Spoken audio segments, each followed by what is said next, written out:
Hi friends, నేనే మీ శ్రీనివాస్ని. ఈరోజు మనం కన్నప్ప మూవీ గురించి తెలుసుకుందాం. మూవీ అయితే చాలా బాగుందండి. సినిమా హిట్టా ఫట్టా అనే దాని గురించి పూర్తిగా మన ఈ వీడియోలో మాట్లాడుకుందాం. సినిమా అయితే నాకు చాలా బాగా నచ్చింది. ముందుగానే చెప్పేస్తున్నాను, సినిమా చాలా బాగుంది. మీకు ఈ వీడియో నచ్చితే లైక్ చేయండి, షేర్ చేయండి, సబ్స్క్రైబ్ చేయండి. అలాగే మీకు కూడా ఈ సినిమా నచ్చి ఉంటే కామెంట్స్ రూపంలో నాకు తెలియజేయండి సినిమా ఎలా ఉంది అనేది. నేనైతే చాలా బాగా ఎంజాయ్ చేశానండి. ఎందుకంటే విష్ణుకి చాలా కాలం తర్వాత ఒక మంచి మూవీ అని చెప్పొచ్చు. ఎందుకంటే ఇంతకుముందు డి అలాగే దేనికైనా రెడీ ఇవి రెండు కొంచెం బాగా హిట్ అయినాయి. తర్వాత ఇప్పుడు వచ్చిన సినిమా ఇది చాలా చాలా బాగుంది. అంటే వాళ్ళ ఎక్స్పెక్టేషన్కి తగినంత మూవీ అనమాట. మీరు కూడా ఆ సినిమా హాల్లో పోయి కూర్చున్నప్పుడు ఫస్ట్ కొంచెం స్టార్టింగ్లో కొద్దిగా ఇంటర్వెల్ వరకు మనకు కొంచెం అటు ఇటుగా క్లమ్జీగా ఉన్నా, అలాగే మనకు సెకండ్ హాఫ్కి వచ్చేటప్పటికి స్టోరీ చాలా వరకు చేంజ్ అయిపోతుంది. కొన్ని చోట్ల సీజే వర్క్స్ అయితే అంతగా బాగలేదు అనిపించింది నాకైతే కనుక. ఇంకా స్టోరీ విషయానికి వస్తే కన్నప్ప స్టోరీ ఇది మనకు ఎప్పటి నుంచో తెలిసిన విషయమే. ఇది మనకు కృష్ణంరాజు గారు అప్పట్లో నటించిన భక్త కన్నప్ప కానీ కన్నడలో కూడా ఇది సినిమా వచ్చిందనమాట. అన్ని చోట్ల ఇది చాలా సూపర్ డూపర్ హిట్ అయింది. కానీ ఇంతకాలం తర్వాత మళ్ళీ ఈ సినిమా వచ్చి కూడా ఇప్పుడు కూడా హిట్ అయిందంటే ఆలోచించండి ఆ కథలో ఉండే డెప్త్ ఎంత అనేది. సినిమా అయితే వండర్ఫుల్, చాలా బాగుంది. అన్ని విభాగాల్లోనూ అందరూ బాగా చేశారని చెప్పొచ్చు. ఇంకా యాక్టర్స్ పరంగా చూసుకుంటే మనకు మోహన్ లాల్ గారు కానీ, మంచు విష్ణు కానీ కిరాటుడిగా మనకు మోహన్ లాల్ చేశారు, ప్రభాస్ వచ్చి రుద్రగా చేశారు, అక్షయ్ కుమార్ వచ్చి మనకు శివుడిగా చేశారు, కాజల్ పార్వతిగా చేసింది, ప్రీతి ముకుందన్ అయితే ఫ్రెష్ లుక్తో చాలా బాగుందండి. అమ్మాయి యాక్షన్ కూడా చాలా బాగా నచ్చింది. కానీ కొన్ని చోట్ల కొంచెం రొమాన్స్ ఎక్కువ అయినట్టు అనిపించింది అనమాట. ఎందుకంటే మనము ఒక దైవిక భావం ఉండే సినిమా చూసేది. అంటే మనకు భక్త కన్నప్పలో కూడా ఇంతకుముందు కృష్ణంరాజు గారు చేసిన సినిమాలు కూడా ఫస్ట్ హాఫ్లో మనకు ఒక పార్ట్ అయితే ఉంటుంది, అది అందరితో అయిపోతుంది. సెకండ్ హాఫ్లో మనకు మళ్ళీ అలాంటివంటి ఏమి ఉండవండి. దీంట్లో సెకండ్ హాఫ్లో కూడా ఒక పాట అయితే ఇవ్వడం జరిగిందనమాట. ఇది కొంచెం ఇబ్బంది అనిపించింది. ఆ టైంలో ఆ పాట లేకుండా పోతే బాగుండేమో. ఇంకా ప్రభాస్ ఎంట్రీ అంటే సినిమాలో హైలైట్ అని చెప్పొచ్చు. ప్రభాస్ ఎంట్రీ తర్వాత సినిమా రూపురేఖలే మారిపోతుందన్నమాట.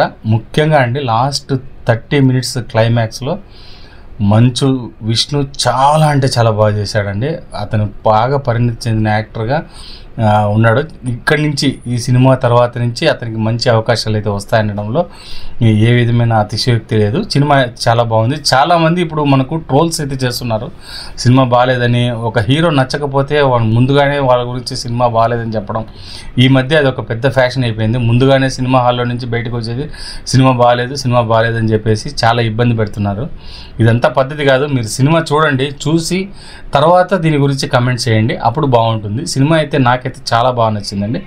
Excellent movie. ఇంకా వాళ్ళ క్యారెక్టర్ గురించి ఆలోచిస్తే అక్షయ్ కుమార్ గారు చాలా బాగా చేశారు. అలాగే కాజల్ అగర్వాల్ కూడా పార్వతిగా చాలా బాగా చేసింది. అలాగే ప్రీతి ముకుందన్, మోహన్ బాబు గారు కూడా చాలా బాగా చేశారండి. మనకు మోహన్ బాబు గారు చూసుకుంటే మహాదేవ శాస్త్రిగా చాలా బాగా చేశారు. అలాగే ఇంకా మనకు మోహన్ లాల్ గారు చూసుకుంటే కిరాటుడిగా మోహన్ లాల్ గారు చాలా బాగా చేశారండి. తర్వాత ప్రభాస్ క్యారెక్టర్ చెప్పాల్సిన పనే లేదు మనకు. దీంట్లో రుద్ర క్యారెక్టర్ చాలా అంటే చాలా బాగా రక్తి కట్టించే విధంగా చేశారనడంలో ఎటువంటి అతిశయోక్తి లేదు, చాలా బాగా చేశారు.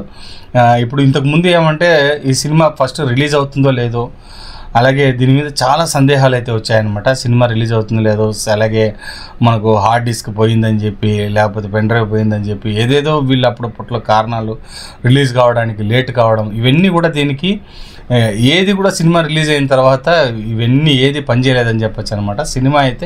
సినిమా బాగుందనుకోండి, దాంట్లో కథ ఉండి అలాగే మంచి డెప్త్ ఉంటే ఇంకా మీరు ఆలోచించాల్సిన పని లేదు. మీకు ఎన్ని అవాంతరాలు వచ్చినా ఆ సినిమా హిట్ అయిపోతుంది అనడంలో ఎటువంటి సందేహం లేదు. ఇప్పుడు ఈ సినిమా విషయంలో జరిగింది కూడా ఇదేనండి. సినిమా అయితే చాలా బాగుంది, మీరు ఆలోచించాల్సిన పనే లేదు. సినిమా వెళ్ళి థియేటర్లో చూడండి.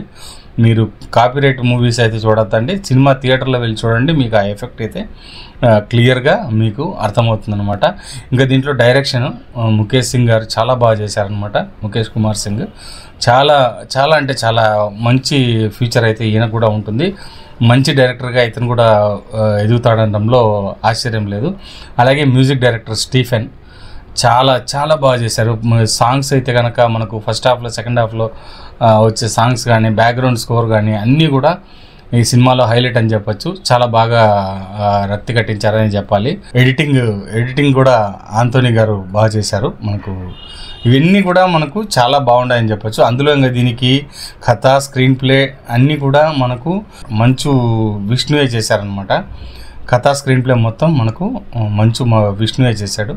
చాలా బాగుంది. మంచు మనోజ్ కూడా ఈ సినిమా చూసి చాలా బాగుందని చెప్పి మీడియాకి అయితే చెప్పడం జరిగిందనమాట.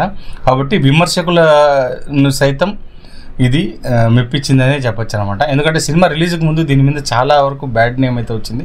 దానికి కూడా కారణం ఉందండి. ఏమంటే ఈ మంచు ఫ్యామిలీలో వచ్చే ఈ లుక్ల వలన ఇలాంటి ప్రాబ్లం అయితే వచ్చిందనమాట. కానీ సినిమాతో వెళ్ళి దీన్ని అంతా క్లియర్ చేశారు. మంచు విష్ణు చాలా అంటే చాలా సూపర్గా చేశారండి. క్లైమాక్స్ అయితే లాస్ట్ 30 minutes సినిమా చూస్తే ఖచ్చితంగా ఏడుపు అనేది వచ్చేస్తుంది. మీరు వెళ్ళి చూడండి, మీకు చూసారంటే మీకు అర్థమవుతుంది. ఇంతే ఫ్రెండ్స్, ఈ వీడియో నచ్చితే లైక్ చేయండి, షేర్ చేయండి, సబ్స్క్రైబ్ చేయండి. ఇలాంటి మంచి వీడియోస్తో మళ్ళీ కలుస్తాం. అంతవరకు బై బై.